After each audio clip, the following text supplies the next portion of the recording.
Halloween! Hey everyone. This is a very spontaneous, probably the most spontaneous video I've ever done.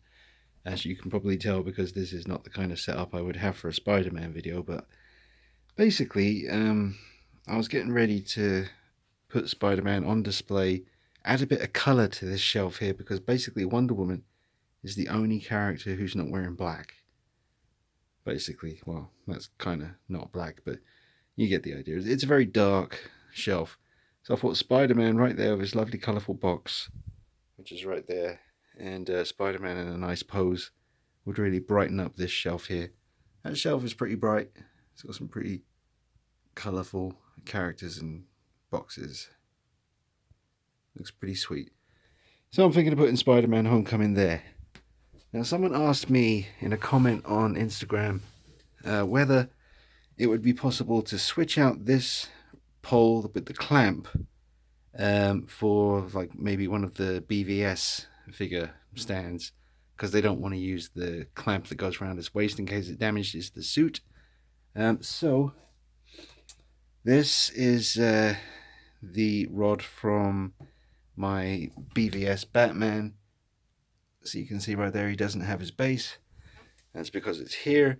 I did remove this one, and I was able to screw in this one no problem, and you can use this if you want to. Then I realized, kind of by mistake, you don't need to use anything around his waist or near his groin to hold him up, because the look that I wanted to have for just displaying him, I definitely wanted to use the backpack. And I also wanted the backpack to be more weighted down because it was very light. So I've put something really heavy in the back here to give it some weight. But then I just thought, well, if the backpack is on there, you just literally take away the waist grabber and just leave the rod in there and use, the rod in between the backpack and the figure. And then you don't have to have anything, unsightly. Let me just pause this for a sec because I've screwed this pose up.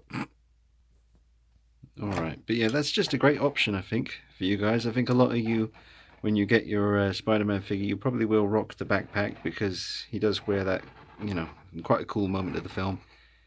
And so that's just a way that you can get him standing up without having anything here and anything grabbing him here, because they do tend to damage the suit of the figures. It certainly didn't do Superman any favors. So that is an option. Just get a closer look at how that. It's really simple. I mean, you literally just, I can't do it. When I said I weighted this down, I really did. Maybe a little too much. It's got like what would you call it? I don't want to try and undo this zip one-handed. It's basically like a little thick glass, kind of maybe like a perfume container or something, about yay big, and it's really heavy though because the glass is really thick. So that's what's in there. I wanted it to just look realistic on the straps because before it was so light they were kind of lifting off his shoulder and it didn't look right. But at least now it looks like there's actually something in the backpack. But there's just a little tip for you. I'm sure that'll come in handy. Totally by accident that I discovered that, but there you go. Nice little option. Alright, I'll bring you some more Spider-Man soon. Maybe I'll show you how it looks once I got him all set up over there. Feel like doing a little pose session tomorrow. Bust out as many poses with Spider-Man, get him posed up with other characters. Have a bit of fun with him now that the review's done. Alright, I'll see you real soon. Thanks for watching.